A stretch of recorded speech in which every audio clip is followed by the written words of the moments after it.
One of the things I did not mention is I've had a lot of loss in life. Like part of this journey, and most recently in February, I lost my sister. It is not promised.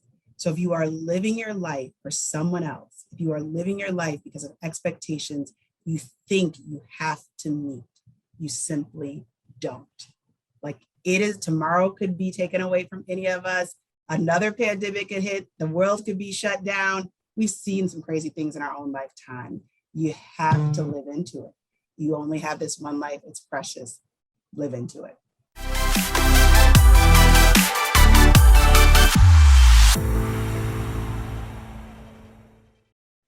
The cycle of achievement.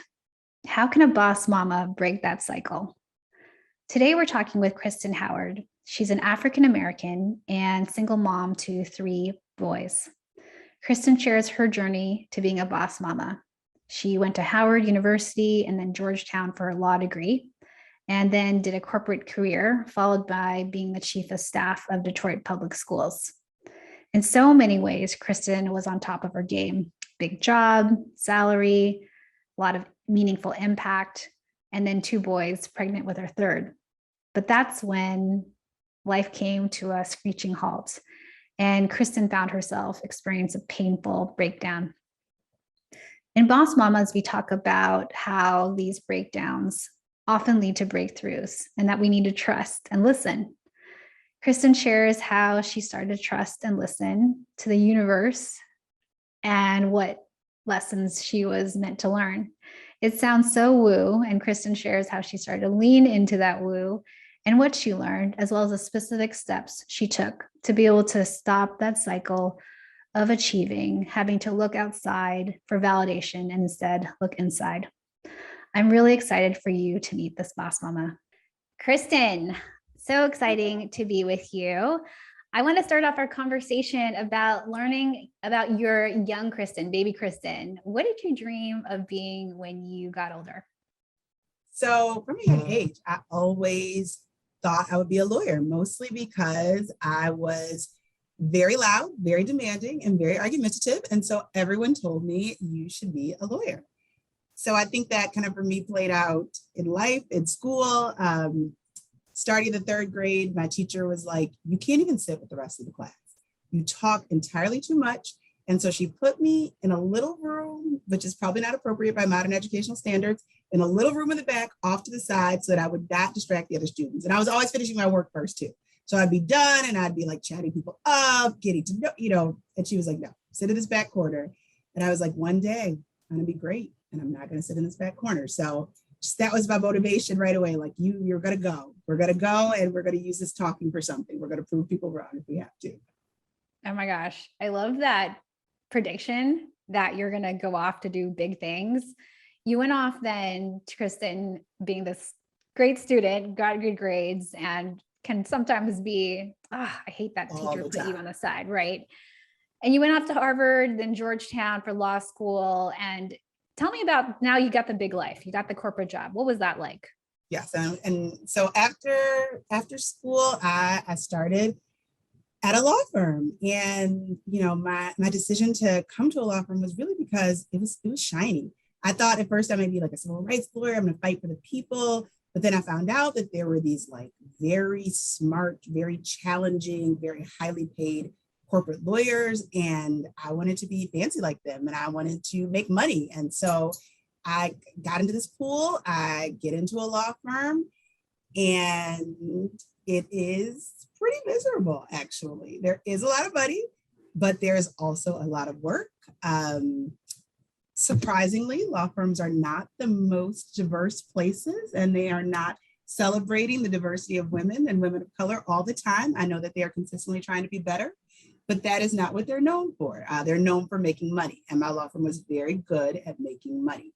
So I'm here, making money, I'm being big time, but it is also not the best situation in many ways. Wow. So I can imagine you wearing the outfits and having the big deals. Oh, yeah. The big salary. And how was it then at home? Like, what was the whole situation personally looking like? It was like, you didn't even have a real home life. We were working so much. I mean, it was out of control. And so you're trying to date, you're trying to sneak that in. You see a lot of women who are very successful in the field, especially women of color, who never dated. If you look at the Supreme Court, the most recent appointees who are younger, who are women, were not married, right? That just was not a part of their journey, because to make it in this environment, it can be challenging to balance all of the things. And doesn't mean it can't happen. I know some amazing women who are doing it all, but it can be tough. So I'm overworked, I'm overstressed, I'm not necessarily feeling very affirmed in myself. And, I'm dating a guy who is questionable. Everyone hates him. True story. My whole family hates him. Everybody hates him. We break up officially, but, sometimes you're still hanging out in the adult way. And so, boom, I'm pregnant. That's what happened next, Analiza. That was my personal life. So I'm now pregnant at my fancy law firm. I'm not married. It's fascinating. Oh my gosh, Kristen. So you're, in many ways, from the outside, you're winning. And yet there's in the inside this, I mean, yes, literally the baby. So something is coming. Like there is something coming.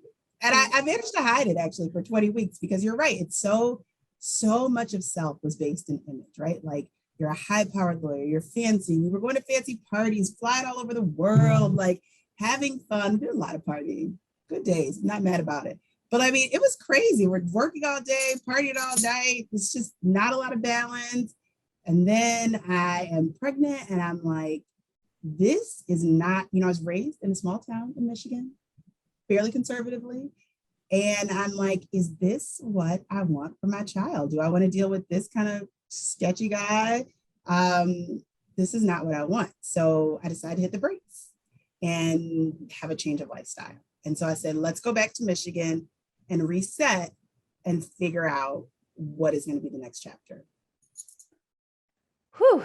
So you make a big break. I mean, now you're living in your home state and yes. you're trying to figure out the next step. You have this baby, yes. And Tiny baby hasn't come yet. Yeah. So what do you do then? Well, the baby does come. He is very handsome and amazing. But at the same time, I am now, like you said, I'm living in a small town in Michigan in my parents' house with a tiny baby and trying to, looking for jobs. I'm still committed to go back to DC at this time if things don't work out. But I was like, let me look for jobs here to see if that's possible. And so eventually I do end up finding a job in Michigan and resigning from my position in DC. But it's very different. I'm a bankruptcy lawyer by trade. Corporate bankruptcies are primarily East Coast, Chicago, LA type of practice. Doesn't really exist in Detroit. And so I have to decide who I'm going to be in this moment. Like it's time for me to figure out what's next. And so in that time, actually, I got a job at a small law firm. I took really good care of my baby and myself. That was my whole focus. I got in shape. I lost all the baby weight. I got some muscles, more than I'd ever had before. I was paleo. I was making everything from scratch. It was kind of a wonderful time in many ways, but I didn't realize it, honestly. And I didn't realize it. I just felt like I wasn't the person that I was. I didn't have that life anymore. And I was single. And, as a woman, you're always, kind of judging yourself, for many of us, by whether or not you have a partner. And a lot of times you feel like others are judging you by that standard too. And so, of course, the easiest thing to do is to just find a partner. So get into another relationship, and that helps. So we're now in a relationship. Kristen, you meet then? I mean, what kind of guy was this? Kind of random. I'm not gonna be a hater because I live in Michigan, and shout out to everyone here, but the dating pool is not exactly rich. So this guy that works at a middle school, as a staff member, not even a teacher, and I'm happy. I'm like, you know what? This is my new life. We're leading a simple life. We're just gonna be, and so he meets me in this simple life mode. We are just like, we don't care about our job. We're coming home every day. We're working out. We're with the baby. I'm hanging out with him. He's introducing me to life. I'm not telling him about all the life that I've lived prior to coming here, because why would you do that? So I'm leaning into this simple life scenario. That's what's happening. We're making it work. So I can imagine you're living fast and furious in DC. And then you come home and you're living at home and you meet this man who's lovely, but not quite the DC kind of pool you're used to. And you got your baby and you're in shape, you're looking hot. So now what? I mean, seems pretty good. Like, this is happy. No, but I told you, so this is the first round. And I'm like, is there a way? Well, first, in good news, I'm not a terrible person. So my first instinct was like, I want to get out of corporate law permanently. Like, it is not healthy. This was a bad choice in the first place. So how do we get out of here? What's a better place? My stepmother is an educator, and she was telling me about some of the things that were going on in the education landscape. And I was like, I think I could be more helpful than some of the things I'm hearing. And so I'm pursuing any opportunity that comes through in education. And luckily, a lot of factors, it's a story for another day, fall into alignment. And I end up still with the guy, married now, and working as the chief of staff for the largest school district in Michigan, in the city of Detroit. So now I've decided to kind of get back into it. Let's see if I can kind of emulate a little bit more of my life and bring a little bit more of the excitement I'm used to my Michigan life. I mean, I can feel the excitement, right? You're now at this big job and there's a lot going on in Detroit public schools. There's a ton of turnaround. You're working a ton. So how is that showing up in your relationship? How's that showing up in your just family, motherhood, partner, all the things? What's that looking like now?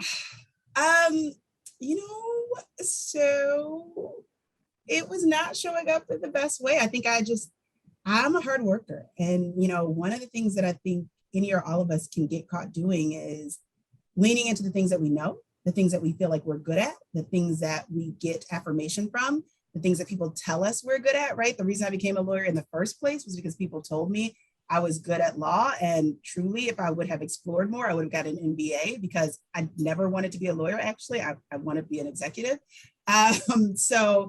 But I was just like, what people think I'm good at, that's what I should do, and be good at that. And so I'm throwing myself into work because that's what I'm good at. And everyone is responding positively to that. And I'm letting kind of my husband and the kids do whatever they're doing. And I'm not always there, but I love them, and I'm bringing home my check. So that should be enough. And as many might know out there, that is not always enough to sustain a marriage and a relationship. So things are getting rough and a little bumpy. And then we run into the pandemic. And things go from a little rough to explosively rough. And also I turn up pregnant again. And if you remember the last pregnancy, we're back in a stressful pregnancy situation. So the relationship is shaky. I'm pregnant, and I love my kids, my sons. I have a son through marriage too. So I love my two boys. And for me, children are paramount. And I was pregnant again, and I'm like, this relationship is not going to be the best place for this new baby to thrive. So I decide, okay, let's just walk away. That was my decision. Wow. I mean, your story is like several stories, and even the untold stories inside. So you're now in a walk away situation. You decide you're better than this, and your boys decide you want better for your boys. So what happens next? So as I mentioned, came back to Michigan. I lived with my parents. And after that, for a little bit, I actually bought my own home, and I decided to do it in partnership with my sister and her family. And so they were helping me with my son, and we were living together, and it was a great opportunity. And so when I moved out, I moved into my husband's house to get married. They stayed. And so they were still there. And so I asked them, can I come back? Like, can we make this work again? And they were so gracious. So I showed up 6 months pregnant on the doorstep, kid in tow. And, this is not far, but Ann Arbor to Detroit. And so I decided to let's really just make a clean break. Let's change our job. Let's change our entire lifestyle. Let's turn toward Ann Arbor and kind of get a fresh start, because that was my Detroit life, working in the school district and being in that relationship. And let's move west a little bit. And so I started looking for a new job. So I'm kind of back, oddly similar, in the same position. I'm pregnant, I'm looking for a job, and I'm kind of escaping. And so the largest employer in this area is the University of Michigan. And obviously they have a wonderful reputation. And there was a posting, and I blindly applied to a posting on the website. for the Senior Director of Health Equity and Inclusion at University of Michigan. And so I'm pregnant and I'm applying, I'm interviewing, I have the baby. Life comes at me even faster. I'm not even gonna get into it. It's a whole other story. So we're not, but life decides to come at me even faster. And I get the job. So fresh start, here we go. So Kristen, I'm just going through the cycles here, right? You're young Kristen, you get this, have these big dreams, you accomplish these big dreams, you meet a guy who's not quite the right one, pregnant, you then come back home, reevaluate, and then you're back to this high flying lifestyle, and then you get nicely brought back to the universe is talking to you. So now that you're in the juncture and you've been in Ann Arbor for a good amount of months now, how is this new life unfolding? What are you seeing? What do you think the universe is helping you to learn? You know, I will, it's funny because this is interesting, we talk about the cycles. I will say this, and I this is going to be a little off script. There was an opportunity when I was waiting on this job, there was an opportunity to go. There was a Fortune 500 company that needed a chief compliance officer. And they said, you know, you're a perfect fit. We can pay you twice as much money as the university. Do you want to come and like be very, very shiny? And I think I finally picked up what the universe was trying to put down. And I was like, you know what? I need a little space to focus on what's real, to focus on myself, to focus on my children, to build a life that's not just completely consumed by a job that I'm good at. And I mean, the company was amazing. They were treating me really well in the interview process, but like, I was literally so bored in the interviews that I could barely answer the questions for this compliance position. But because it's a big Fortune 500 company, because it's a senior level position, I'm doing these interviews and seriously considering, and there's a lot of money, taking a job that I've absolutely no interest in, that I can barely even stay awake during an interview for, because it looks really shiny and it's the right thing to do, or the right thing to do. And so, you know, at this juncture, I think the universe is just, it's trying to remind me of what is most important, right? Who are you truly? Who, like, despite all these ups and downs, from career to career to career, what has remained most important? What is the constant? What sustains you? What feeds you? What helps you to feel like you're growing and not shrinking other than work? Because work can change. You know, there's always another job. There's always another field. There's always another work opportunity, but what else? Who are you outside of the office? Oh, that's beautiful. And to turn away the shiny job with the shiny salary, I mean, that's hard. And it's a real testament to making a decision and choosing you and listening to perhaps what the universe is trying to teach us. And that, I mean, Kristen, I find that that's not like a one-time decision. You have to like every day, it's like that you're tested and the universe is like, did you remember the lesson? You and I have been chatting about, you know, your faith and just how much you really lean into your community and serving. And you just were leading this 3-day, I mean, tell us about this amazing event that you led. And yes, with a wonderful team, lots of volunteers, lots of wonderful people involved. But, you know, it's hard to break that cycle of who you are trained to be. And like, I have been trained to be an achiever, and I've been trained to find value in myself, in my achievements. And so everywhere I go, if I want to feel valuable, I'm going to show you how I can achieve, right? No matter where it is. So even at church, I'm like, yes, I will run this event for you. Let's have an anniversary. Let's do all these things. Even though I have a 10-month-old at home, even though I'm starting a new job, even though I'm a single mom now of multiple children, let me also like go overboard and run a huge event at church. And the event was a huge success. Lots of community members, lots of beautiful pictures. Everyone loved it.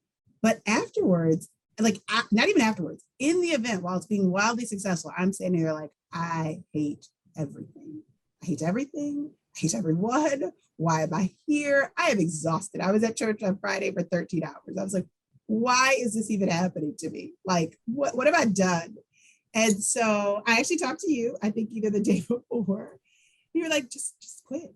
Just tell them no, quit. And I was like, that's crazy. You can't just quit when you're good at things and everyone relies on you and you're important or something. And what is really most interesting, as I said, I was like, I am going to quit. And I did it. And when I told my pastor, he was like, you know what? I was actually a little shocked that you were doing all of this. Like, I thought you might need more time for your family and more space. He's like, so no problem at all. I fully support you. Support you. Things that you're saying are so important. There's no problem. Do what you need to do for you and your family. And it was really meaningful because I realized, like, I was almost tearing up when I was like, I'm gonna have to step back from like leadership roles a little bit because I'm so used to people only valuing me for, or feeling like they're only valuing me for those achievements. So to say I'm not going to do that is like, am I still going to matter to you? Are you still going to care? And so it was really affirming to hear him say, oh yeah, I mean, we're still family. Like we're still family. Come back when you're ready. Or, he's like, I might not even go to a church that was 20 miles away from my house. I'm just happy you come. Like, so cool about it. He's a great pastor. So it's figuring out the spaces where you fit too, where the achievement is not the central driving force of connection, right? Like if the only thing that's holding it together, that's holding a relationship together, that makes someone care about you is that you are achieving these things, that should be a red flag in and of itself. Right? Like I'm so much more than my achievements. I'm so much more than a job because those are things that can be lost.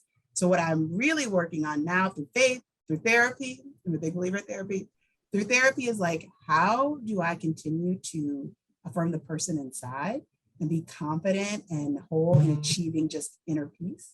Like, how am I just happy and okay with being me in whatever space I'm in and bringing value through just like being a good mom, taking care of myself?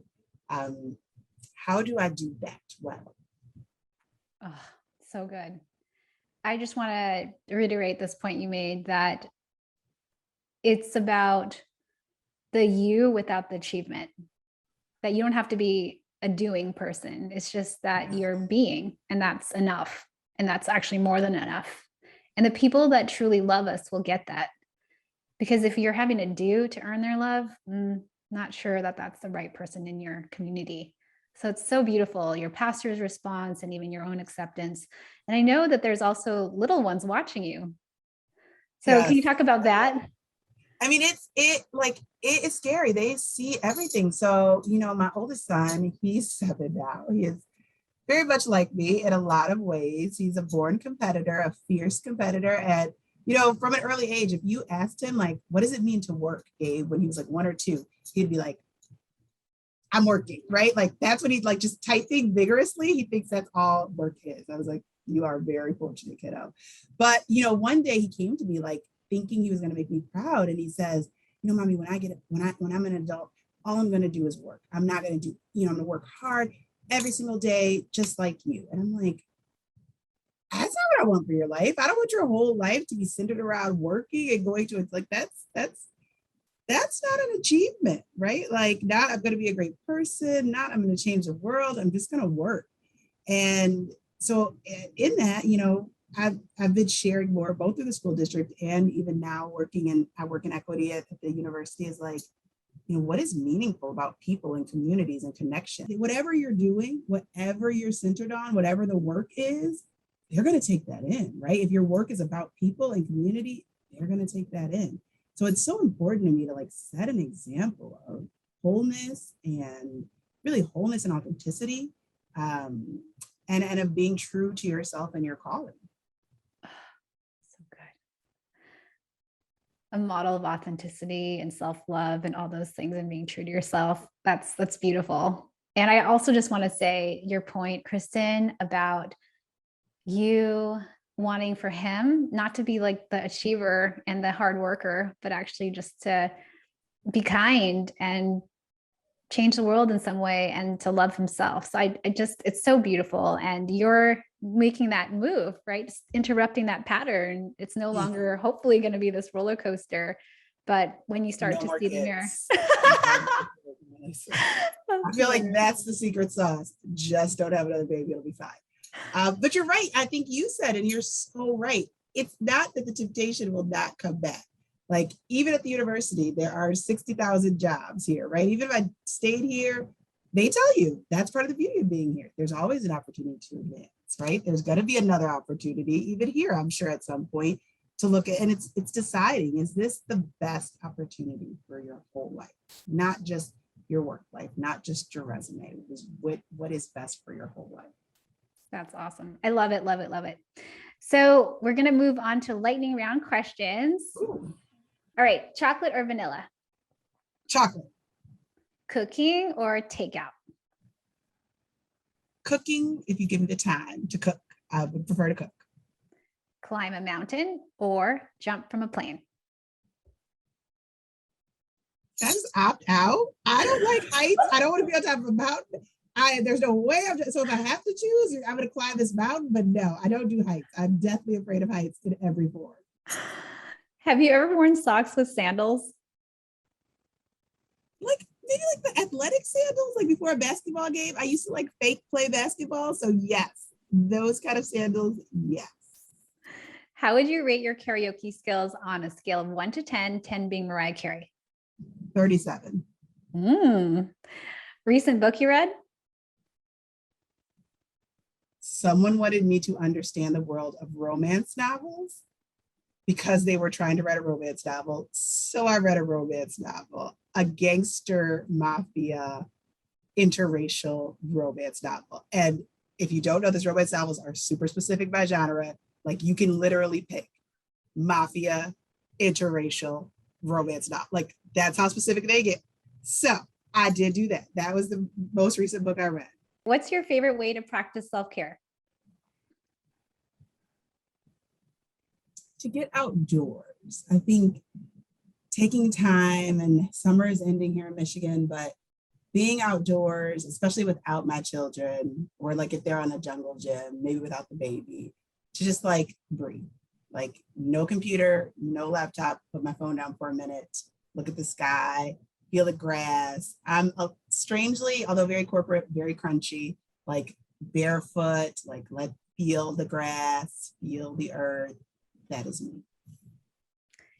And since you did the Boss Mama program with me, what did you get out of it? First of all, I got you. You still call me and stuff, and that's the best part. But I think, it's really beautiful to see other women who are trying and who are failing sometimes, right? So it's not that we are all immediately successful in this work, but it's good to know that they're trying, they're willing to be in community and try, to hear the stories, to meet the women, to learn the tips and tools, to just try a little bit of applying them. It's just a good opportunity to reflect. And I think a lot of times as busy boss mamas, you do not take the time to reflect and even ask yourself the questions. So that's really the best part, just taking that moment to reflect, asking yourself the questions, doing it in a supportive community. It makes a program really valuable. And what's your definition of a boss mama? A woman who is walking in her truth, loving her children, and enjoying the ride. What advice would you give your younger self? So many things. Get an MBA. That would be one thing. Stay in therapy consistently and try to work through your childhood issues faster.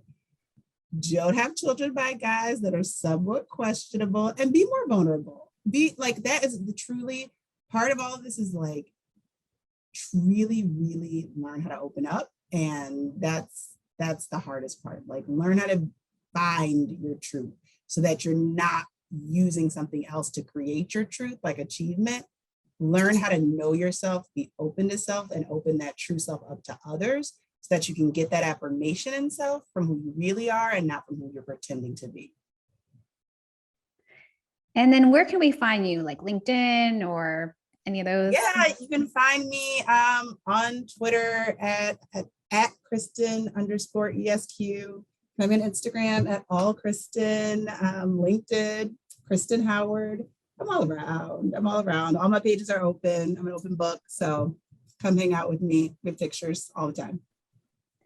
And do you have a final ask, recommendation, or any parting thoughts for the audience? I don't think so. Just have a good time. I mean, I think, one of the things I did not mention is I've had a lot of loss in life. Like part of this journey, and most recently in February, I lost my sister. It is not promised. So if you are living your life for someone else, if you are living your life because of expectations you think you have to meet, you simply don't. Like it is, tomorrow could be taken away from any of us. Another pandemic could hit, the world could be shut down. We've seen some crazy things in our own lifetime. You have to live into it. You only have this one life. It's precious. Live into it. Amazing. Thank you so much, Kristen, for sharing and being vulnerable and being a model for us about what it takes to share the stories, even the hard ones. Really appreciate you. Thank you for having me.